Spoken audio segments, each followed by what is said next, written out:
vivre ensemble. Tous les mercredis et dimanches, de 10h à midi.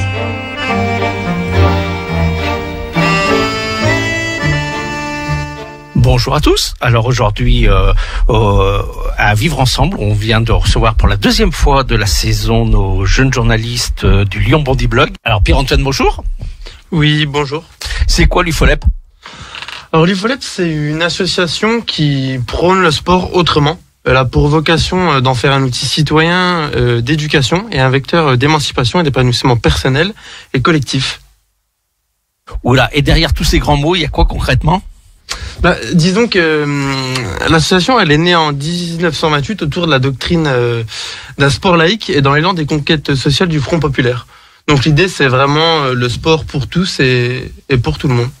Alors qu'est-ce que vous nous avez apporté comme son avec l'UFOLEP ? Alors pour commencer, on va écouter un long entretien de nos journalistes Étienne, Inès et Elisabeth avec Marilyn Fatt et Cédric Godridge, deux référents de l'UFOLEP dans la région. Eh ben on écoute ça tout de suite. Bonjour à vous. Est-ce que d'abord vous pouvez vous présenter et après dans la suite présenter l'UFOLEP en quelques mots ? Bonjour, Marilyn Fatt, je suis la directrice technique de l'UFOLEP du Rhône et de la métropole de Lyon. Bonjour, Cédric Godridge, je suis le directeur de l'UFOLEP Aura, donc Auvergne-Rhône-Alpes, les 12 départements que composent l'Auvergne et Rhône-Alpes. Alors, pour vous présenter en quelques mots l'UFOLEP, on va déjà peut-être aborder notre conviction qui est de vivre le sport comme étant le levier d'intervention privilégié au service de toutes les formes de pratique, et ce, pour tous les publics. Notre ambition est de rendre les activités physiques et sportives accessibles à tous les publics, des plus jeunes aux plus âgés, de proposer des activités physiques adaptées, allant du sport santé, bien-être, pratiques loisirs, mais aussi compétitives, et voire même des événements sportifs au grand public. Nos combats, c'est de défendre les principes de laïcité, citoyenneté et solidarité dans l'esprit de l'éducation populaire. On lie la pratique sportive à l'engagement associatif, à la promotion de l'égalité femmes-hommes et la lutte de toute forme de discrimination. Vous me parlez d'égalité femmes-hommes. Nous, on travaille avec une équipe de handball à Vaux-en-Velin et une équipe féminine. Qu'est-ce que vous faites pour travailler sur l'égalité femmes-hommes dans le sport, justement ? Alors, nous, particulièrement au comité départemental, on s'appuie surtout sur un réseau associatif fort, auprès duquel nous avons fait tout un travail de sondage et de diagnostic pour voir justement quelles étaient les actions dans cette thématique. Alors, on les accompagne surtout dans leur action égalité femmes-hommes sur de la formation pour former les éducateurs au sein des associations sportives en les sensibilisant sur leur intervention, sur la façon justement d'intervenir auprès des publics, de tous les publics. Quel sport aussi peut favoriser cette promotion d'égalité femmes-hommes. Il y a certains sports qui le sont moins. Travailler sur des sports un peu plus mixtes, comme on peut penser au tchoukball notamment, sur des activités dites innovantes. Donc on est là aussi pour les accompagner sur peut-être la mise en place de débats d'idées autour de cette thématique-là, sur des expositions également. Et puis je vais passer la parole à mon collègue Cédric Godridge pour compléter mes propos. Merci. Non, juste pour rajouter que l'égalité homme-femme, c'est pas nécessairement de la pratique mixte à tous les moments et à tous les temps. Bien au contraire, on a un dispositif qui s'appelle Toutes Sportives, par exemple, et qui permet à certaines femmes, notamment éloignées de la pratique, de pouvoir pratiquer. C'est déjà aussi le fait de réduire les inégalités d'accès à la pratique. Alors, effectivement, pour compléter mes propos, on passait bien par la formation et j'ai également oublié d'évoquer la sensibilisation auprès des cadres dirigeants, donc auprès de nos bénévoles élus au sein des associations, puisque sans cela, ce travail-là s'avérerait compliqué. Des partenariats associatifs aussi et institutionnels dans ce sens, notamment la CAF par rapport à la semaine dédiée. Des mises en place d'ateliers, pour compléter ce que disait mon collègue Cédric Godridge, des ateliers d'estime de soi. Alors là, plus particulièrement dirigés vers les femmes. Et comme je le disais, des préventions via une campagne de communication interne, mais également externe. Vous me disiez que vous vous adressez à une grande population. C'est quoi les conditions? Est-ce qu'il y a un âge? Pour qui sont les formations? Parce que on se demandait si c'était uniquement adressé aux jeunes. Vous m'avez dit que non, mais du coup, c'est adressé à qui? Merci Enes pour votre question. Par rapport à l'ouverture à l'ensemble des publics, c'est parce que, a priori, pratiquants ou non, nous considérons que toute volonté d'intégrer notre réseau associatif doit être valorisée par justement une pratique sportive, un engagement associatif aussi. Ça peut être le bénévole dirigeant qui prend sa licence pour hommes ou femmes d'ailleurs, si possible des femmes encore plus au poste de responsabilité, ce serait bien, mais pour qu'ils puissent s'engager. Donc notre licence étant multi-activité, multisport, elle permet donc en une seule fois de pouvoir pratiquer plusieurs sports au sein d'une association, mais également plusieurs, et avec des passerelles avec l'UCEP. Donc l'UCEP, l'Union sportive de l'éducation du premier degré. Donc une même licence qui permet la pratique de plusieurs activités au service au sein d'une association avec des passerelles avec l'UCEP. Mais ça ne veut pas dire qu'on se restreint à ce type de public, puisque notre licence, elle peut commencer à, un mois, ou alors la pratique de baby gym. Donc voilà, c'est des coûts adaptés, généralement plutôt accessibles, très peu cher, avec une assurance aussi adaptée, du plus jeune au plus âgé, avec des solutions pour toute demande de pratique. Pratique famille, pratique compétitive, comme je le disais, mais également loisirs. Voilà, la formation est également sur ce schéma-là, puisqu'on commence la formation. Vous me parliez justement de nos conditions d'accès à la formation fédérale. Elle commence à partir de 14 ans. Pour des formations dites communes, tronc commun. Mais après, on a la formation professionnelle, là où on est par contre axé à partir de 18 ans. Mais vous pouvez continuer à vous former tout au long de la vie, comme on aime à le dire à l'UFOLEP, jusqu'à 80 ans si vous le souhaitez. Peut-être pour que ce soit plus compréhensible par le grand public, est-ce que c'est une fédération qui s'adresse au grand public, mais qui n'est pas nécessairement toujours bien connue? L'idée, c'est qu'on utilise le sport comme un outil au service de publics et de thématiques différents. Donc ça c'est important de l'entendre et de le comprendre, puisqu'on est une fédération un peu à part en l'occurrence. Effectivement, Marilyn, ma collègue, l'a dit, on fait de la pratique sportive classique, et ça n'a rien de péjoratif quand je dis ça, c'est traditionnel, c'est du loisir, ça peut être de la compétition, mais évidemment qu'on fait un tas de choses différentes aussi, et qu'on travaille avec des publics qui au départ ne sont pas des licenciés sportifs lambda. Au sens, ils prennent leur licence et ils pratiquent une activité ou plusieurs activités dans une association. Alors oui, on a ça, mais aujourd'hui, on a nettement diversifié nos actions. On travaille avec un tas de partenaires différents, et notamment dans le secteur du sport santé.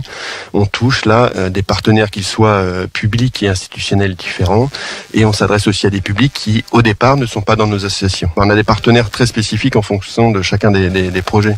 Si on prend le cas du sport santé, on travaille aujourd'hui avec des caisses de retraite, la CARSAT, la MSA, qui sont regroupées dans un mouvement qui s'appelle Atout Prévention. On travaille avec l'ARS, l'Agence régionale de la santé. On travaille avec des municipalités, avec la métropole. Et ça, on le fait, on le décline dans tous les départements du territoire régional Haut-Rhin. Donc des partenaires, on en a vraiment une multitude. L'idée en fait, c'est tout le décalage entre annoncer un discours qui peut être joli quand on dit le sport, un outil au service des publics, du vivre ensemble, etc. Ok, mais concrètement, comment on fait pour le mettre en œuvre? Donc ça prend tellement de spécificités, de choses variées, que c'est très difficile à synthétiser, y compris en nombre de partenaires touchés. C'est pas que je veux pas répondre à votre question, c'est que c'est pas aussi simple que ça. On peut, a priori, il y a un champ des possibles qui est extrêmement étendu. Voilà. À la fois sur la typologie des publics rencontrés, il n'y a pas de limite.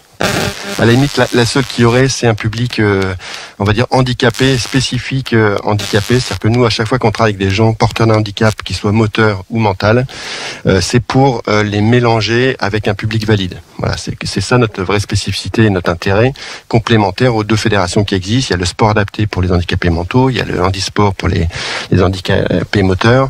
Nous, on n'a pas vocation à travailler spécifiquement avec ce type de public, mais par contre, là aussi, dans le vivre ensemble, de comment on fait pour intégrer des personnes porteurs d'un handicap dans une pratique mixte. Qu'est-ce que vous mettez en place dans la région Auvergne-Rhône-Alpes et qu'est-ce que vous mettez en place dans le Rhône, par exemple? Est-ce qu'il y a des différences flagrantes ou est-ce que vous travaillez justement ensemble? En fait, on essaye en tout cas d'être très complémentaires. Au niveau régional, on est tête de réseau pour aller des fois chercher des financements, des partenariats, des publics spécifiques. Et après, nous, nos interlocuteurs privilégiés pour mettre en œuvre sur le terrain, c'est pas de passer directement via toutes nos associations fédérées, mais par nos comités départementaux. Alors au niveau du comité départemental, nous, notre interlocuteur privilégié reste bien le local, l'association, donc l'adhérent. Depuis très longtemps, on a bien compris, même si on le mettait peu ou pas en œuvre, qu'il fallait vraiment partir du local pour faire remonter les besoins et les attentes. Donc à ce titre-là, on se focalise essentiellement là-dessus. Alors au niveau de l'échelon régional, ça fait bien des années que l'on a des projets plus que partagés, très liés, puisque effectivement, comme disait Cédric, ils s'appuient sur nous pour être opérateurs de leurs projets, notamment dans le cadre du sport santé, mais aussi au niveau de la formation professionnelle, notamment dans le cadre des CQP. Donc on a cette volonté de travailler bien sûr ensemble, en action et sur le papier, et dans les faits, on a des complémentarités très fortes dans le cadre de la formation, de l'accompagnement sur le développement de projets pour diversifier aussi nos terrains d'application. Et ça a été le cas notamment sur le sport santé, puisque dans le cadre du sport société, qui est notre deuxième champ après le sport éducation, plus enclin au niveau des licences et du licencié, on avait, nous, dans le département du Rhône, peu de visibilité et d'action. Dans ce cadre-là, c'est vrai que l'appui du comité régional a été très très important, avec notre collègue notamment Nils Ainas, qui est en charge de ce dossier. On a vraiment pu avoir un développement fort au niveau institutionnel, mais également au niveau du développement de nos contacts terrain, qui étaient a priori que nos associations. Là, on a ouvert un peu plus notre champ d'application. Est-ce qu'aujourd'hui, vous savez combien vous avez de licenciés, par exemple, dans la région, dans le Rhône ou dans la métropole, en tout cas, sur ces 3 domaines? Alors, la crise étant passée par là, on a perdu un certain nombre de nos licenciés. Globalement, à l'échelle nationale, à peu près 50% de nos licenciés. Donc, on était un département assez fort. Sur l'ensemble de nos licenciés, je vais vous parler plutôt en pourcentage, c'est plus parlant. Plus de 70% sont issus de la métropole de Lyon. Et à ce titre-là, on est essentiellement urbain et périurbain, avec la volonté bien sûr de nous rapprocher du rural. Mais ça pour un projet qui sera dans les prochaines années. Et au niveau régional, moi, j'ai pas les chiffres en tête exacts. On était avant Covid à pas loin de 60 000 licenciés sur les 12 départements confondus, et on doit être autour des 45 000 aujourd'hui, avec une perte comme l'ensemble des fédérations. On a tous été évidemment très impactés. Mais voilà, effectivement, au-delà des chiffres, parce que ça ne traduit aujourd'hui pas forcément la réalité de ce que l'on met en place sur le terrain. Donc voilà, oui, entre 45 000 et 60 000, selon qu'il y ait Covid ou pas. Alors, on va parler un peu du financier. Quels sont vos financeurs et à quelle hauteur ils vous financent pour telle ou telle action? Alors aujourd'hui, notre principal financeur va être dans le cadre du parcours coordonné, dispositif Sésame, donc la DRDJS-CS, Drages, nouvellement Drages, ministère des Sports, in fine. Ensuite, nous avons la métropole de Lyon qui nous a fortement soutenus suite aux difficultés que l'on a pu connaître par rapport à la crise sanitaire, donc qui a revu aussi ses engagements et ses ponts, ses passerelles avec nous pour travailler beaucoup plus dans le cadre du sport santé, la mise en place de différents projets que l'on pouvait avoir depuis de nombreuses années. Donc ça là-dessus, ça nous a vraiment aidé. Département du Rhône à moindre mesure. On a également la ville de Lyon. C'est important de le repréciser. Alors ce n'est pas une subvention financière, mais en nature, puisque nous occupons les locaux depuis plus de 35 ans de la mairie du 3e. Donc ça reste sans engagement financier, ça reste un fort soutien de la ville de Lyon. Et puis bien sûr notre échelon national dans le cadre des appels à projets en fonction de ce que nous présentons chaque année, un effort aussi certain est fait par notre échelon national, IFOLEP.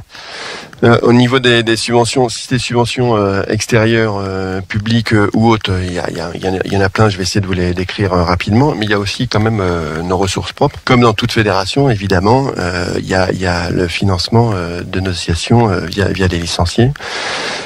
Nous-mêmes, au niveau régional, on bénéficie d'une partie, d'une rétrocession sur les licences par rapport au nombre de licenciés par département. Donc on a aussi des subsides internes, j'allais dire. Et ensuite, donc il y a le conseil régional, puisque nous on est de l'échelon régional, c'est assez logique.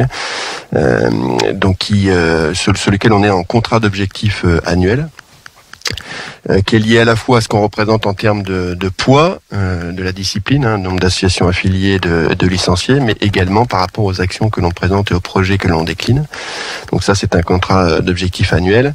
Et puis après, on a des grosses subventions aujourd'hui, des gros soutiens financiers sur le sport santé. Je vous l'ai déjà évoqué tout à l'heure, mais l'Agence régionale de la santé, la conférence des financeurs, les Atout Prévention, qui est un groupement de caisses de retraite, etc. Il y a une forte aide qui est fléchée plus spécifiquement, globalement, sur les seniors en perte légère d'autonomie. Voilà.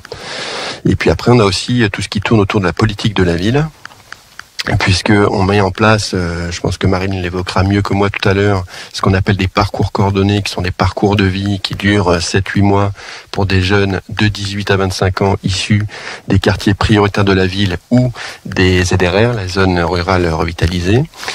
Donc ça, il y a des subventions César ministère, c'est vrai, mais il y a un accompagnement dans la politique de la ville. J'ai une de mes collègues, Maïssa Barouche, qui est embauchée sur un poste qui s'appelle un poste d'emploi adulte relais, qui est un emploi spécifique de la politique de la ville, qui est porté par les préfectures et qui nous permet un financement très conséquent de ce type de poste sur 3 ans.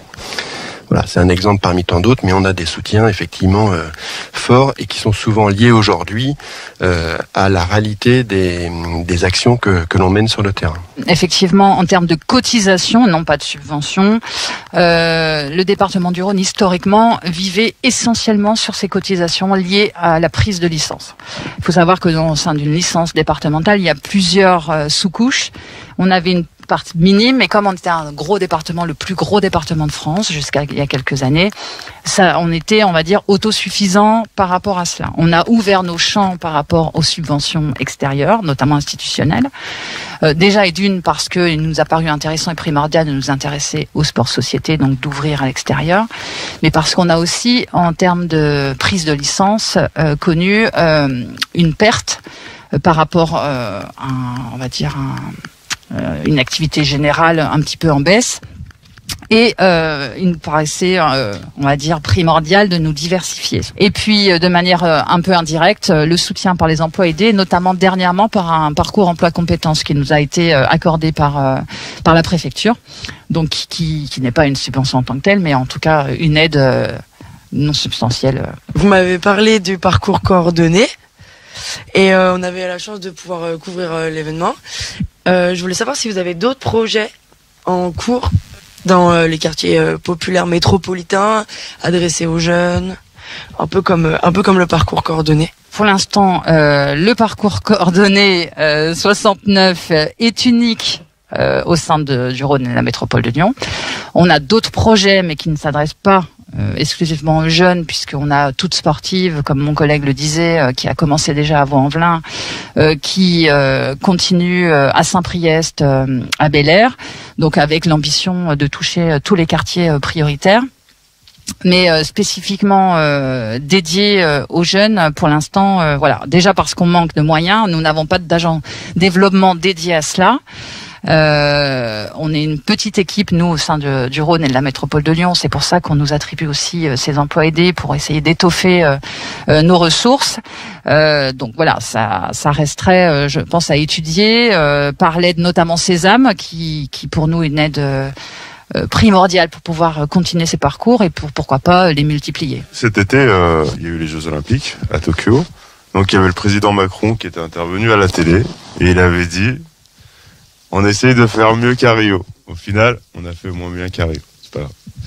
Et du coup, il y a deux grands sportifs, dont Kevin Mayer, qui avait un peu peut pousser un petit coup de gueule, notamment à Monsieur Blanquer, notamment sur l'éducation et le sport. Justement, puisque on va remettre le contexte, dans les pays anglo-saxons, il y a cette faculté, le matin on travaille à l'école, et l'après-midi, à partir de 15h, on fait du sport. Est-ce que pour vous, ce projet-là, de faire du sport à l'école l'après-midi, est-ce que c'est envisageable ? Alors, on n'est pas forcément les mieux placés pour répondre à cette question, puisque nous, le champ très compétitif au sens haut niveau, c'est pas du tout notre domaine. On travaille sur le sport de masse, mais c'est pour autant un sujet passionnant. Alors évidemment qu'un modèle comme le modèle éducatif et scolaire allemand, avec des pratiques, des activités de loisirs culturels, sportives les après-midi, ça a du sens. Et c'est effectivement très compliqué de bousculer, de changer les habitudes dans l'éducation nationale manifestement, mais ça serait une bonne chose. Après, si l'objectif c'est d'avoir plus de médailles à Paris, à Tokyo ou ailleurs, alors ça c'est pas du tout notre dada, donc pourquoi pas, mais c'est vraiment pas ça qui nous intéresse. Mais en tout cas, si ça peut tirer un peu vers le haut les gens dans une dimension de faire de la pratique pour du bien-être, pour du sport santé, pour globalement vieillir mieux, là tout de suite ça va nous intéresser un peu plus. Donc si on peut faire une pierre deux coups, j'allais dire, pourquoi pas. Le programme qu'on a du parcours coordonné avec les ambassadeurs Génération 2024 en hip-hop qu'on a commencé l'année dernière et qu'on prolonge cette année, c'est exactement dans cet esprit-là. C'est le comité d'organisation des Jeux Olympiques travaille sur une partie aussi qui s'appelle héritage. L'héritage, c'est que ça doit laisser une trace dans la population française de maintenant jusqu'à bien après le passage des JO à Paris sur l'été 2024. Donc nous, là, on va contribuer parce que ça a du sens. Et évidemment, vous avez bien compris que ça a une dimension sociale et sociétale très très forte. Au-delà du nombre de médailles obtenues sur Paris. Merci pour cette question. Sans parler du côté de l'olympisme, bien que ce soit intéressant, si on parle uniquement sur ce que ça pourrait générer. Si on partait du principe que on était dans une volonté de resserrer des liens avec le contexte associatif autour de l'école, je dirais pourquoi pas. Si on était dans une volonté de mettre des acteurs autour de l'éducation du sport en synergie, pourquoi pas, mutualiser les moyens humains comme matériels. Et si encore une fois, ayant déjà, nous, un bon pied dans l'école, ça nous permettrait d'être encore plus reconnus, d'agir encore plus auprès des jeunes, des enfants, sur notre outil principal qu'est le sport. Je dirais, on y va. On a les personnes formées. On peut vous les mettre à dispo. Ça dégage aussi les enseignants qui parfois n'ont pas toujours les ressources, les moyens matériels pour le faire. Et puis ça permettrait, je pense, de moins cloisonner l'école, les associations d'un côté, l'école de l'autre, et nous qu'on soit un peu facilitateurs de tout cela pour créer une belle organisation. Ouais, en fait, c'est toute l'histoire des 150 ans de la Ligue de l'enseignement, la complémentarité entre l'éducation nationale et l'éducation populaire. Vous travaillez sur quel type de sport avec les jeunes ? Des sports en particulier? Si je regarde mes chiffres, encore une fois, au niveau de notre référentiel de licence et de pratique, on a à peu près 60 activités différentes au sein du comité départemental, avec bien sûr des pratiques un peu plus, on va dire, privilégiées, encore une fois, sur les statistiques. Davantage de natation, davantage de pratiques gymniques et davantage de pratiques de badminton et ces activités de raquettes. Le club de natation qui vient de signer un partenariat avec le lycée La Cassane ce matin. Lyon Natation. Est-ce que déjà c'est une bonne avancée, ou les clubs doivent plus travailler avec les structures, avec les écoles, les collèges et les lycées? Encore une fois, je ne vais pas parler à leur place, mais si on peut les accompagner dans cette démarche, pourquoi pas, sur une démarche déjà d'accompagnement au niveau de la mise en place des conventions, de la formation de leurs éducateurs pour intervenir, les responsabilités inhérentes entre les uns et les autres, parce que mettre un pied dans l'éducation nationale, c'est pas toujours facile non plus pour les bénévoles, les dirigeants associatifs. Donc cet accompagnement, il est, j'allais dire, tout fait pour nous. On est là aussi pour ça. Au tout début du périscolaire, on avait été sollicité pour faire ce lien-là, et justement en tant que fédération d'éducation populaire. Donc non, je trouve que savoir nager, je pense que c'est dans ce cadre-là, peut-être la convention, c'est intéressant. il faut la multiplier. Savoir rouler aussi à vélo, ça peut être le cas. Au contraire, je pense que là, on est typiquement dans ce que l'on disait tout à l'heure, et c'est les bons prémices. Toute action qui tend à décloisonner l'éducation nationale du reste des autres temps d'activité de l'enfant, ça aura forcément du sens. Donc l'initiative du club de natation dont on parlait, c'est a priori une bonne chose, d'autant plus que pour ce type de pratique, il faut avoir accès à une piscine, des infrastructures particulières, et que voilà, il y a plusieurs acteurs, il y a la mairie certainement, il y a le club, il y a l'école ou les écoles. Alors justement, on parle aussi du manger mieux en ce moment, notamment avec les écologistes à Lyon. Est-ce que vous travaillez avec des nutritionnistes ? Est-ce que vous travaillez avec des diététiciens ou diététiciennes ? Et est-ce que vous travaillez aussi avec des agriculteurs pour mettre en avant les produits locaux ? Alors, je laisserai la parole à Cédric au niveau régional, plus spécifiquement, notamment dans le cadre du sport santé. Mais nous, nouvellement arrivée, une diététicienne nutritionniste, effectivement, qui est dans le cadre de sa formation licence professionnelle alimentation santé à Lyon 1, avec la volonté d'accompagner nos structures affiliées dans cette dualité entre pratique sportive au quotidien. Je suis licenciée, je pratique, mais je peux bénéficier de cet accompagnement-là, conseil en nutrition. Donc, avec la proposition faite de pouvoir bénéficier gratuitement de cette démarche-là. Donc, on a déjà eu beaucoup de retours de nos associations, notamment de gymnastique artistique, des goûters diététiques, comment on pourrait le préparer. Donc, Charlotte Ozimec, donc qui est cette jeune fille encore en formation, qui va dans nos structures pour accompagner nos dirigeants et les animateurs sportifs en ce sens-là. Ouais, nous aussi au niveau régional, on en a 2 diététiciennes embauchées depuis quelques années qui répondaient finalement à des besoins de nos différents partenaires. Je pense notamment au programme à destination des seniors sur de l'activité physique adaptée, mais aussi des modules d'alimentation-nutrition. Puisque chez les seniors, la particularité, c'est souvent moins d'envie de cuisiner, et donc le risque fort d'être en dénutrition petit à petit.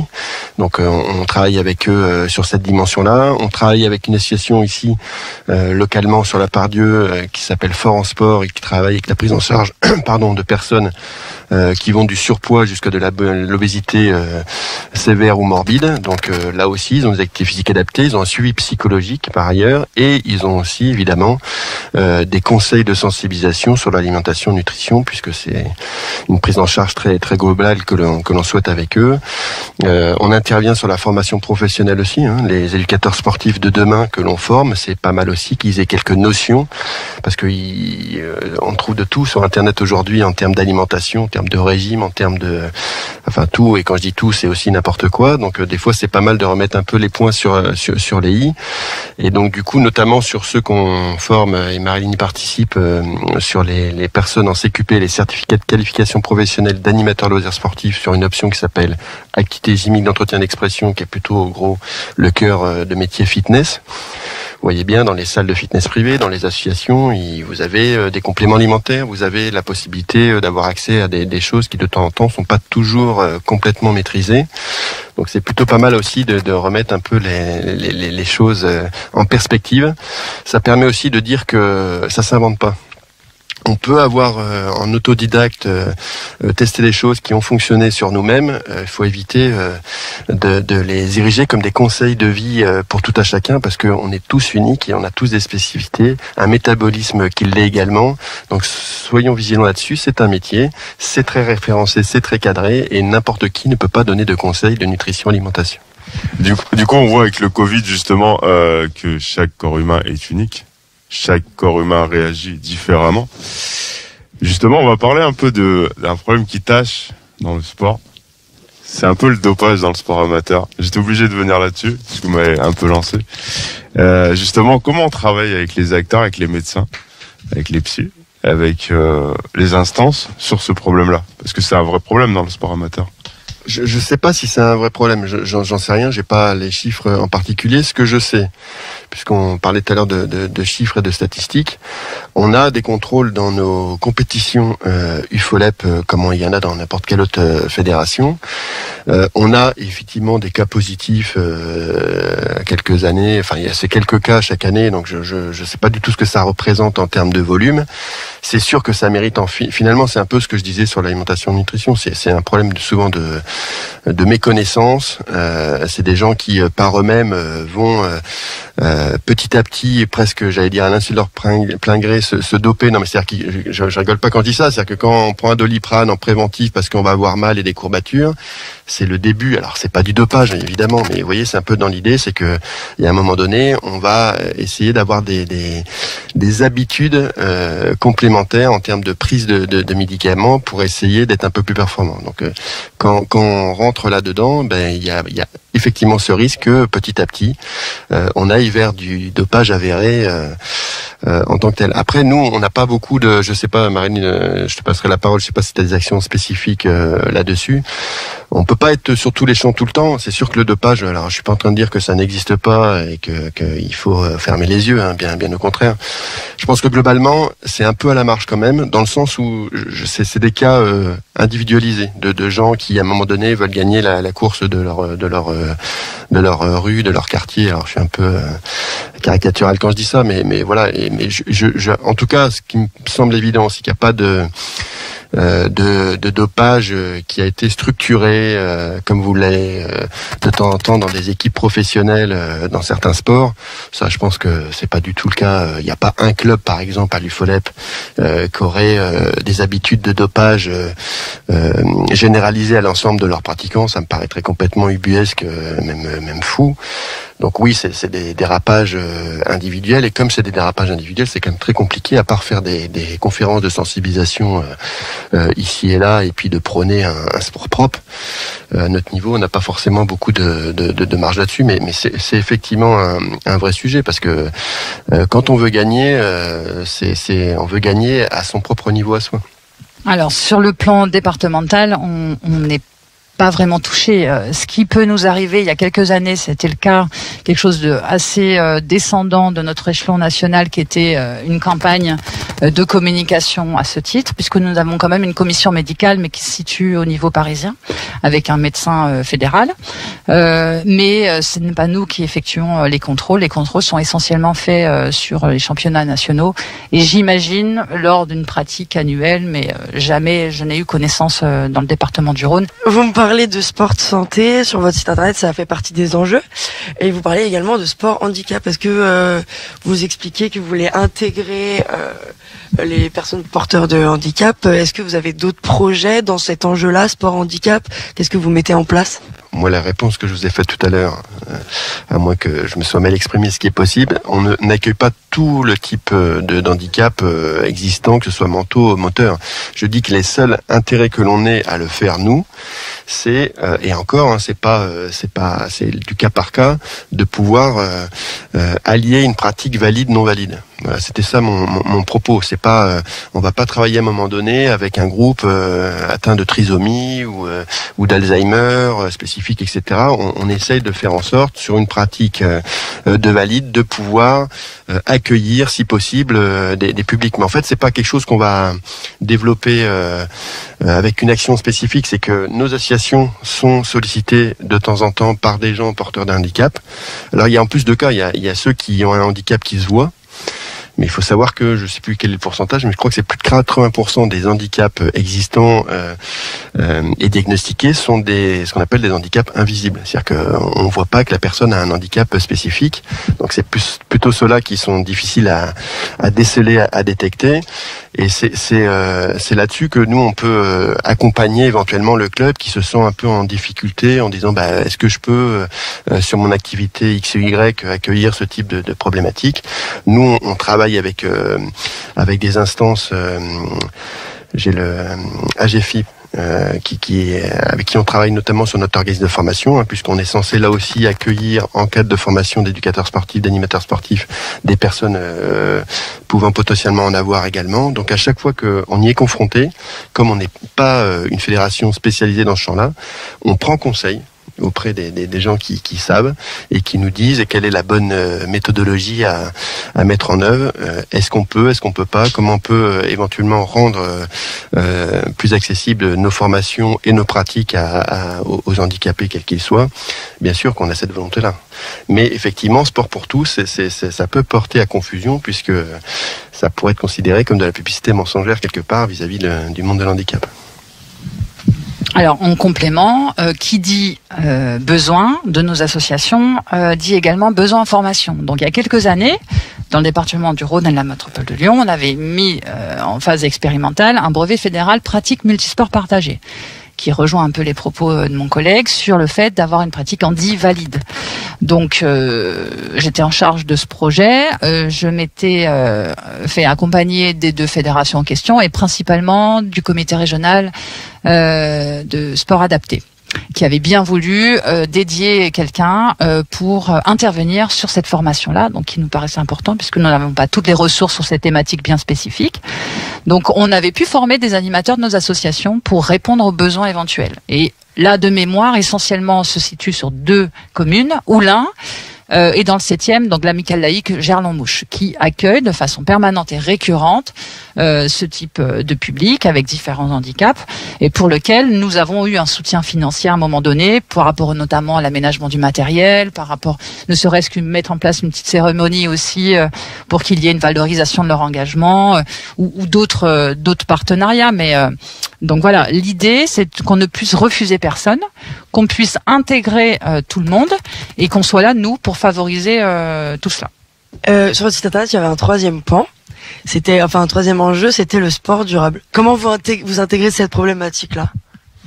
Alors le développement durable, là c'est pareil, il y a des fois des effets un petit peu de mode et c'était très en vogue, on va dire il y a entre 5 et 10 ans en arrière. On avait été dans la Fédé précurseur en ayant une commission nationale sur tout ce qui tourne autour de l'environnement et le développement durable, sur la prise en compte en fait des organisateurs. C'est là-dessus on était parti plus qu'autre chose.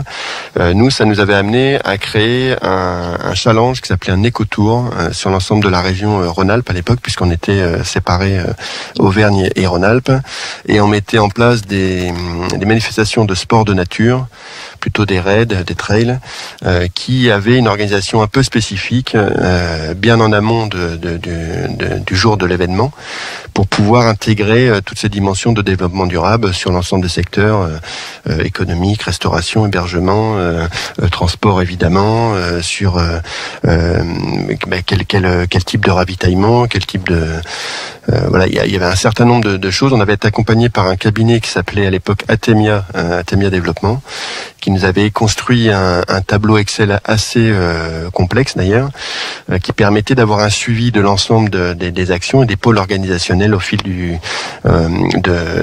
l'avancée de l'organisation à J-6 mois de l'événement et bien après, et ça permettait à chaque organisateur de se mettre dans une démarche d'amélioration continue. Je fais un trail cette année, j'ai pas d'expérience particulière, je m'y mets, j'essaye de me fixer 2-3 objectifs humbles mais atteignables, et puis en fonction des résultats de cette première organisation sur l'événement de l'année d'après, évidemment j'essayais de monter un peu les curseurs, de monter une marche et puis d'être dans cette fameuse démarche d'amélioration continue. C'était un peu l'idée de cet éco-tour. On a fait un tas de choses autour en vrac, on a fait une exposition sport nature, sport qui dure, qui a une dizaine d'années aujourd'hui, qui était assez chouette. On a fait des éco-guides, on a fait un tas de choses, et puis on s'est mis là aussi, pareil, on n'a pas inventé la poudre, on s'est mis en relation avec plein d'associations, Mountain Riders par exemple, qui en est une dans les Alpes. Il y a la fondation Hulot, il y avait, j'ai oublié son nom, un sport vert pour la planète, pardon, avec Didier Léhenaf. Enfin, on avait trouvé un tas d'acteurs qui bossaient plus spécifiquement sur la cause. Mais oui, c'est intéressant. Dans l'idée, de toute façon, c'est assez simple à résumer. C'est notamment sur les questions de restauration et le reste, c'est de travailler sur du local et sur du produit de saison. Déjà, quand vous avez ces 2 composants-là, on parle pas de bio particulièrement quoi que ce soit. On est bien sur du local de saison. Essayer d'être impliqué au maximum avec son tissu local et de tout tout faire à proximité. Voilà, c'est un peu la logique qui peut paraître enfoncer une porte ouverte, mais dans l'idée, c'est juste du bon sens. Le bon sens de nos grands-parents, qu'on essaie de remettre au goût du jour, d'être un peu sorti de la surconsommation. Par exemple, quand vous voyez souvent les organisateurs, y compris chez nous, il faut qu'il y ait des barnums, il faut qu'il y ait des super trucs qui brillent, qui flashent, etc. sur les aires de départ et d'arrivée. Ben, évidemment, un écotour, c'est pas du tout dans cette philosophie-là, c'est même tout le contraire. C'est d'essayer de faire des choses plus rationnelles en mettant en avant la dimension humaine. Et puis ça fonctionne plutôt pas mal. On était aussi, pour vous donner un exemple concret que j'avais bien aimé, par exemple, quand vous alliez sur un raid, je me souviens, on faisait des raids sur Hauteville dans l'Ain, et donc c'est pas des lieux accessibles en transport en commun, ça se saurait. Par contre, il y avait une incitation, y compris par l'argent, à ce que les gens collaborent et réfléchissent à leur façon d'acheminement. Et quand vous étiez 3 dans la même voiture, vous aviez un prix d'inscription inférieur à quelqu'un qui venait tout seul avec sa voiture. Il y avait encore, on avait à Ternay, je crois, une gare SNCF relais, on avait des minibus, on allait chercher les gens au train et nous acheminer sur l'aire de départ. Enfin, ça demande effectivement une réflexion forte de l'organisateur. Et puis aussi, il faut lutter contre des principes que vous entendez partout. Oh là là, l'environnement, l'écologie, c'est bien beau, mais ça coûte cher. Ou ça va me coûter plus cher, et j'ai déjà une organisation qui est un peu déficitaire ou que j'ai du mal à équilibrer. Donc c'est le meilleur moyen de pas faire grand chose. Donc là, c'est la première chose sur laquelle on peut trouver des solutions adaptées. Et puis c'est aussi convaincre, c'est sensibiliser. Mais nous, on avait voulu le faire non pas par des conférences de sensibilisation, parce que je pense que ça n'a pas beaucoup d'effets très positifs, malheureusement. On voulait le faire par l'action. Et ces actions-là, c'était des laboratoires d'expérimentation, véritablement, au fil du temps, puisqu'il y avait une des organisations qui s'appelait le Respect Nature à l'époque, qu'on a fait 8 ans de suite, et qui nous permettait vraiment, nous, de montrer qu'on pouvait faire des choses déjà, et qu'on s'inscrivait nous-mêmes dans une démarche d'amélioration continue, et que petit à petit, on avançait humblement notre niveau. Et que si tout le monde le fait, un peu façon effet colibri, le petit oiseau qui, avec son bec et sa petite goutte d'eau, essaie d'éteindre un incendie, on est dans une logique qui est pertinente pour tous. Cette démarche, elle a été déclinée sur le plan départemental pendant de nombreuses années dans le cadre des cahiers des charges des compétitions. Donc, avec le soutien régional, ils avaient l'obligation, s'ils acceptaient effectivement de prendre une compétition départementale sous l'égide de notre fédération, de respecter un certain nombre de données dans le cadre du développement durable. Ça pouvait être bien sûr tout ce qui est buvette, restauration. Il y avait aussi ce que tu disais au niveau des récompenses, puisqu'on travaillait avec une recyclerie. Donc voilà, on a essayé d'essaimer aussi sur le territoire Rhône et Métropole de Lyon tout ce concept. Même si ça peut paraître un oxymore, développement durable, mais voilà. Est-ce que vous pouvez me résumer un petit peu toutes les formations que vous proposez au UFOLEP? Est-ce que déjà il y a une différence entre Rhône et Auvergne-Rhône-Alpes? Non pas une différence, mais une complémentarité, puisque à notre niveau UFOLEP départemental, on met en place exclusivement des formations dites fédérales. Donc qui ne prétendent pas à rémunération pour le bénévole, l'animateur ou l'officiel qui en a la pratique, enfin la mise en œuvre. Donc on forme dans plusieurs disciplines. En fonction des demandes, en fonction des commissions techniques sportives qui ont également relevé certains besoins. Ça peut être la marche nordique, la gymnastique artistique, la gymnastique rythmique et sportive, donc GRS, le badminton, la natation. Donc ce sont des diplômes qui sont délivrés par notre échelon national et qui permettent à des bénévoles, des animateurs qui ne sont pas bien sûr rémunérés, comme son nom l'indique, de pouvoir œuvrer en toute sécurité. On remplit nos obligations de sécurité et d'organisation à ce titre-là pour bien accompagner notre réseau et les couvrir correctement. Ouais, juste un petit complément sur les formations fédérales. On a 2 filières, les animateurs et les officiels. Voilà, la capacité à encadrer bénévolement dans un club, dans toutes les disciplines. Et officiel, on est plus sur les notions d'arbitrage, de juge, etc. qu'on a besoin aussi pour faire tourner nos compétitions. Ensuite, la formation professionnelle, effectivement, c'est la région qui la porte, puisque on est organisme de formation en tant que tel déclaré à la directe. On est labellisé d'ailleurs Calliope, qui montre que le boulot qu'on fait a priori est de qualité. Et on met depuis que ça a été créé, donc à savoir 2008, les CQP, les certificats de qualification professionnelle, qui sont ni plus ni moins le premier niveau de qualification qui permet d'encadrer dans le champ de l'animation sportive contre rémunération. À l'époque, il y avait les brevets d'État, il y avait que ça. Les CQP répondent à un besoin de quelques heures par semaine d'activités complémentaires. C'est pas pour en faire un métier plein et entier, c'est pour pouvoir faire quelques heures de plus dans différents champs. Alors nous, on a développé l'animateur de loisirs sportifs dans le champ des activités physiques, gymniques, d'entretien d'expression. On a une autre option qui est sur les sports collectifs, les jeux de raquettes, les jeux d'opposition, donc la lutte scolaire, etc. Et puis on a une troisième option qui s'appelle l'activité de randonnée de proximité et d'orientation, qui est plutôt sur la randonnée sous toutes ses formes, donc le sport de plein air et de nature. En complément des formations pro que l'on mène, on l'a évoqué tout à l'heure rapidement, ce qu'on appelle des parcours coordonnés. Alors ça, c'est une marque de fabrique de la Fédé UFOLEP, on en est assez fiers du coup. Ces fameux parcours qui peuvent être entre 6 et 10 mois selon les déclinaisons permettent une prise en charge d'une personne non pas uniquement sur une formation CQP professionnelle classique, mais sur un accompagnement de vie, j'allais dire, plus global, qui va de l'inclusion sociale jusqu'à l'insertion professionnelle. Quand on dit inclusion sociale, comme on s'adresse à des publics fragilisés ou en difficulté, enfin vous les appelez comme vous voulez, a priori sortis du système scolaire, sans diplôme, ce qu'on appelle aussi de temps en temps la métropole les appelle comme ça, métropole de Lyon, les invisibles. Il y en a quand même un sacré paquet sur notre agglomération, mais un petit peu partout, malheureusement. Nous, on a décidé de mettre en place des choses qui vont permettre de prendre le temps pour que la personne, prenne un peu confiance, un peu plus confiance en elle, soit un peu plus valorisée, parce que jusque-là, il y a eu que des portes fermées ou un retour un peu négatif sur ce qu'ils ont fait ou ce qu'ils sont tout simplement. Donc ça, c'est déjà dramatique. Et puis, donc c'est les remettre un peu en confiance, les remotiver, les booster un peu quelque part, et travailler sur le champ de leur projet personnel, individuel au fil du temps. Évidemment, avoir un CQP en poche, c'est pas rien quand on voit d'où ils partent, et donc d'avoir une carte professionnelle qui leur permette d'être reconnus comme des professionnels du champ de l'animation sportive. C'est pour ça que je veux en parler, c'est que c'est pas, on sort complètement des sentiers battus, de la formation classique. Il faut pas voir ça comme des gens qui viennent chercher une formation, qui s'inscrivent comme on a par ailleurs. C'est tout à fait l'inverse. C'est vraiment un accompagnement qui doit être très individualisé, sur lequel la formation devient un support parmi tant d'autres d'accompagnement au fil du temps. Donc il faut avoir des gens en capacité de comprendre ça, de les accompagner au mieux.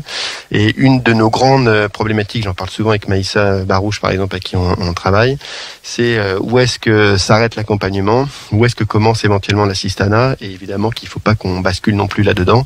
Donc trouver toujours, ça nous re-questionne en tant que formateur sur notre suivi, sur notre accompagnement auprès de ces jeunes-là au fil de nos parcours coordonnés. Il y a les parcours coordonnés, j'allais dire classiques, celui du Rhône notamment, et qui était le premier, qui était précurseur pour nous ici, et qui a donc 5 ans, on est sur la 5e cohorte, 5e édition. Et il y a aujourd'hui des parcours coordonnés, un peu moins classiques, celui des ambassadeurs, où ils ont un rôle lié au comité d'organisation des JO, de faire la promotion des cultures urbaines et des danses urbaines à travers le hip-hop. Ça, c'est leur fonction. Ils sont pris en service civique spécifiquement sur 7 mois pour mener à bien cette mission-là. Et évidemment, là aussi, comme on a affaire à des gens qui sont effectivement danseurs de hip-hop, de différentes activités de cultures urbaines, certes, mais qui sont loin aussi d'avoir une vision très claire pour beaucoup de leur parcours professionnel et de leur futur professionnel, on travaille aussi avec eux sur cet accompagnement-là. Ça a donné la première cohorte qui a eu lieu l'année dernière, en plein Covid pour autant, un film documentaire qui dure à peu près 1 heure et qui va bientôt sortir. Vous serez conviés aux avant-premières. Il y en aura une à Vaux-en-Velin, il y en aura une à la mairie de Lyon. Et je pense que c'est un film qui peut faire date, puisqu'il est pour l'avoir déjà vu moi en avant-première, même s'il n'est pas totalement finalisé, il raconte mieux que par des mots. Le visuel, ça a quand même plus de sens, surtout quand on parle de danse hip-hop qui ont de la gueule. Cette aventure humaine d'un côté, et puis leur rôle d'ambassadeur de promotion des danses urbaines. qui va bien dans la complémentarité aussi des fédés comme les nôtres par rapport aux fédés classiques qui vont plutôt vers un objectif de sport de haut niveau. Alors juste pour terminer, au niveau du parcours coordonné, au bout de 5 ans, si j'ai une conclusion, c'est qu'il ne faut pas oublier que le jeune doit être au centre.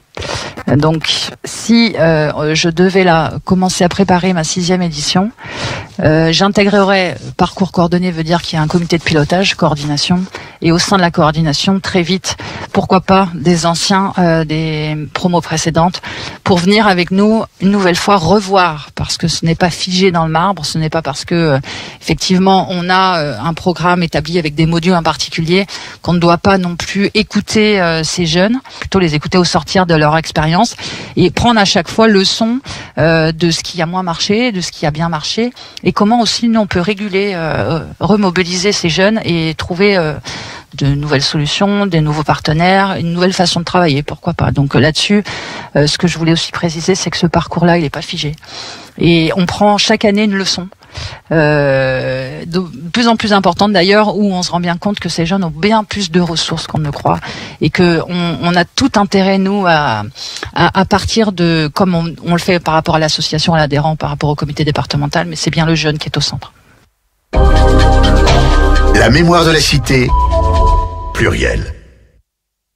Vous en savez désormais un petit peu plus sur ce qu'est l'UFOLEP, sur son rôle, sur ses ambitions. Maintenant, l'idée, c'est de se concentrer sur une jeune qui s'appelle Camélia, que Inès est allée rencontrer, et elle va revenir avec nous sur son service civique à l'UFOLEP et son nouveau rôle au sein de cette association. Bonjour, je m'appelle Camélia, j'ai 25 ans. Et je viens de Roumanie et je suis actuellement en France depuis 4 ans. Je suis venue de base pour les études et ensuite j'ai continué dans la danse et ensuite l'année dernière j'ai fait un service civique à l'UFOLEP en tant qu'ambassadrice pour les Jeux Olympiques de 2024. Est-ce que vous pouvez parler un peu de ce projet, comment ça s'est créé, comment vous vous êtes intéressé justement à ce service civique? Du coup, en fait, j'ai trouvé sur Facebook, une annonce par Maïssa Barouche qui cherchait des danseurs pour un projet. Et au début, je savais pas qu'il s'agissait d'un service civique, mais j'ai quand même postulé.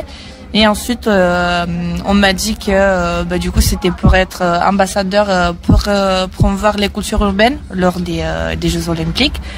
Et je suis venue à l'interview.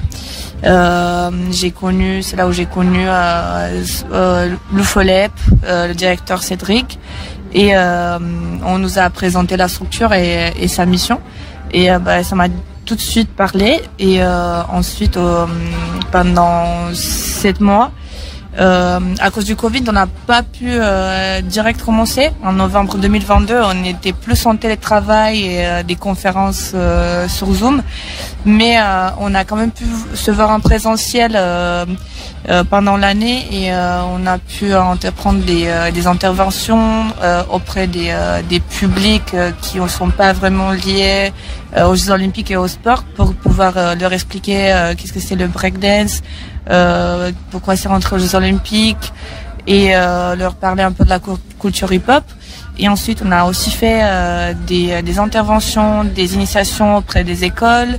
On a fait aussi une maison de retraite, une prison, et tout ça pour un peu partager les principes de l'olympisme et aussi la danse. Et une fois que l'expérience de service civique elle a été finie, toi tu es resté à l'UFOLEP, c'est ça? Et comment ça s'est passé? Pourquoi tu as choisi de rester? En fait, pendant le service civique, on a eu la chance aussi de passer un CQP de animateur de loisirs sportifs. C'est un diplôme du coup qui nous permet d'enseigner le sport et la danse au niveau débutant. Et du coup, j'ai fait cette formation chez eux. J'ai été guidée par Marilyn Fat. Et après, j'ai passé mon diplôme en septembre 2021. J'ai eu mon diplôme. Et ensuite, j'ai décidé de continuer avec eux sur un parcours coordonné et avoir un autre diplôme CQP, cette fois-ci pour des jeux d'opposition, et aussi un BAFA. Du coup, on a vu que la connexion elle était bien. On a fait pas mal des choses ensemble. Marilyn, elle m'a proposé d'avoir un poste en contrat PEC, plus exactement, et de me donner l'opportunité de travailler avec eux avec un contrat professionnel. J'ai commencé il y a pas longtemps, ça fait depuis janvier du coup que j'ai commencé avec eux. Je suis encore en train d'apprendre, mais j'aime bien les missions que j'ai parce que c'est surtout visé sport et danse. Et Marilyn, elle m'accompagne dans ce que j'ai fait. Du coup, j'ai hâte de développer les projets pour la suite. Voilà. Et comment tu accompagnes les nouveaux ambassadeurs? Comment ça se passe, un peu le suivi avec les jeunes? Parce que j'ai pu les rencontrer et j'ai pu échanger avec eux. Maïssa, leur tutrice, je suis en contact avec elle et j'ai pu la remplacer une fois. Et vu que c'était danseur, la connexion ça se fait tout de suite. Et j'ai pu leur dire un peu mon expérience l'année dernière, les choses que nous, en tant que première génération d'ambassadeurs, nos erreurs à peu près ou qu'est-ce qu'ils peuvent améliorer. Et je leur ai expliqué notre mission, les opportunités qu'ils peuvent avoir et de en profiter des formations et des gens qui sont autour d'eux. Voilà, mais je sais qu'ils font le taf avec Maïssa. Et dans les anciens ambassadeurs, il y en a d'autres qui, avec toi, suivent les nouveaux ambassadeurs, justement? Il y a Joël, de temps en temps, c'est le b-boy aussi qui est DJ. Il était là à la soirée de lancement du parcours coordonné, il a mixé. Mais sinon, les autres, ils ont chacun pris leur voix. Parce qu'il y en a qui sont pas à Lyon, il y en a qui sont plus en France. Du coup, je pourrais pas dire que... Je pense que je suis un peu la seule de continuer ce chemin avec eux. Comment ça se passe, le lien avec les jeunes quand vous parlez de sport, même là actuellement, maintenant que tu as ton diplôme d'animateur, c'est ça? Ouais, c'est CQP. C'est CQP d'animateur, comment on parle aux jeunes de sport, comment on amène le sujet? Pour ceux qui ont pas vraiment lien avec le sport, déjà on leur dit que c'est une façon de s'exprimer autrement. Et que il n'y a pas besoin d'avoir déjà des capacités ou il n'y a pas besoin d'être d'une certaine manière pour faire le sport. Il est vraiment fait pour tout le monde. Du coup, tout le monde a sa chance pour choisir son niveau et ce qu'il veut en faire. Mais c'est quelque chose de bénéfique pour tout le monde à n'importe quel âge. Et moi, c'est surtout, je suis plus axée danse. Du coup, je montre que c'est vraiment accessible pour tout le monde. Et après, il y en a qui choisissent de continuer. Et là, ton contrat pro, ça équivaut... c'est quoi un peu ton quotidien? Comment ça se passe? Mon quotidien, c'est que je suis aussi en formation. Du coup, pendant une semaine, les lundis, mardis, je suis en formation. Ensuite, le reste de la semaine, je suis au bureau avec Marilyn. Et pour l'instant, on travaille... sur la communication de nos dispositifs. Du coup, je peux dire que ma semaine elle est assez divisée, soit le côté actif où je fais du sport, où je fais des interventions, et après le côté bureau où on réfléchit à des prochaines stratégies ou comment on peut faire pour améliorer les dispositifs. Très bien, merci. Vivre ensemble. Je voudrais encore remercier l'UFOLEP, je voudrais remercier Marilyn Fatt et Cédric Godridge, mais également Camélia, qui ont accepté de discuter avec nous. Vous pouvez retrouver ce podcast sur notre chaîne YouTube et sur notre site internet lyonbondiblog.fr. Si vous avez des questions ou des remarques, n'hésitez pas à nous contacter.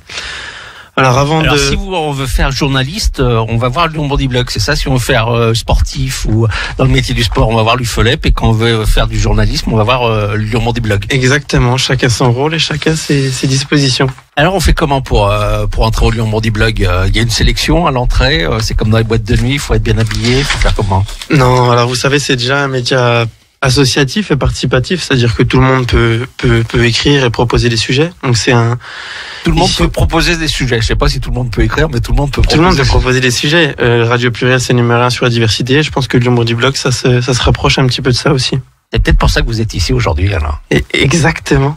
Donc avant de se quitter, je voudrais donner la parole à Amara. C'est un élève de 3e au collège qui est avec nous pendant une semaine au Lyon Bondy Blog pour une semaine d'observation. Amara, comment tu te sens pendant cette semaine? Bonjour, je m'appelle Amara Keta. Je suis élève au collège La Tourette 3e 5. Je fais le stage au Lyon Bondy Blog. Je suis trop passionné de l'écriture, ce qui fait ma présence ici aujourd'hui. Mon stage avec Lyon Bondy Blog se déroule dans les meilleures conditions. Le premier jour, ils m'ont appris à écrire des articles sur la brève. Le deuxième jour, je fais une découverte sur le chapeau, et puis des types d'écriture et puis tout. Et le troisième jour, me revoici ici. Ouais, ça va vite. À la radio, oui. Et l'objectif, c'est d'être journaliste plus tard ou c'est juste comme ça pour te faire une idée du métier? Ouais, c'est juste pour faire une idée de métier parce que l'écriture c'est une passion pour moi. C'est pourquoi je suis là, ouais. Et quelle image t'avais du journaliste avant de venir au Lyon Bondy Blog? Avant de venir au Lyon Bondy Blog, j'avais une image floue dans ma tête. Je ne savais pas comment ça se passe, les choses, les trucs. Mais là, avec eux, je commence à faire une découverte sur tout ce qui se passe quand même. Et alors moi, j'avais aussi une question pour toi, c'est pourquoi tu veux être journaliste? C'est la question que je pose à tous les jeunes du Lyon Bondy Blog que je reçois. C'est je comprends toujours pas comment quand on est jeune, on veut être journaliste pour faire ce métier très difficile. C'est une question qui mériterait plus que 4 minutes pour y répondre, mais disons que... On a un bon journaliste, on peut réduire au maximum. On peut répondre de manière succincte, exactement. Donc, je vais vous expliquer. Moi, l'idée, c'est surtout de faire des choses différentes tous les jours. J'aime discuter avec les gens, j'aime rencontrer, j'aime écrire, comme Amara. Moi, ce qui m'intéresse, c'est surtout ça, c'est ce côté vivant, c'est chaque jour, c'est un nouveau défi. On se lève le matin, on sait pas sur quoi écrire, on rencontre des gens, on essaie de comprendre le sujet et à la fin de la journée, on écrit un article et je trouve ça profondément intéressant. Et Amara, tu as une idée de ce que toi tu veux faire plus tard? Ouais, bien sûr, j'ai une idée. Mon truc, c'est la musique. J'aimerais bien faire la musique plus tard. C'est pourquoi je suis là avec Lyon Bondy Blog, m'entraîner sur les types d'écriture, comme la brève que je ne connaissais pas, et faire la réduction de mes écritures, et puis quelque chose qui ça m'a beaucoup tenté, vous voyez. Et après, tu seras obligé de parler avec des journalistes une fois que tu seras dans la musique, donc c'est aussi un bon exercice, parce qu'après tu seras obligé de prendre des interviews avec les journalistes. Oui, bien sûr. Ça serait une belle idée. Du fait que je suis dans un monde culturel déjà, qui est le journalisme, et puis une fois que mon rêve sera réalisé, il n'y aura pas beaucoup de problèmes, je crois. Du fait que au début, je commence à m'entraîner avec les journalistes, là, ça pourra aller, j'espère. Moi, je trouve ça c'est une belle conclusion. Hein. Le Lyon Bondy Blog, ça permet d'accoucher de ses rêves, que ça soit d'être journaliste ou que ça soit faire de la musique, ou même de faire de la radio. Vous pouvez venir faire de la radio, donc il n'y a pas de problème. C'est une bonne conclusion. On se retrouve le mois prochain au Lyon Bondy Blog. Exactement. Vous venez ici. Il fait chaud, il est beau, c'est sympathique, il y a de la lumière. Vous revenez le mois prochain. Et moi, je vous remercie beaucoup. Bonne continuation.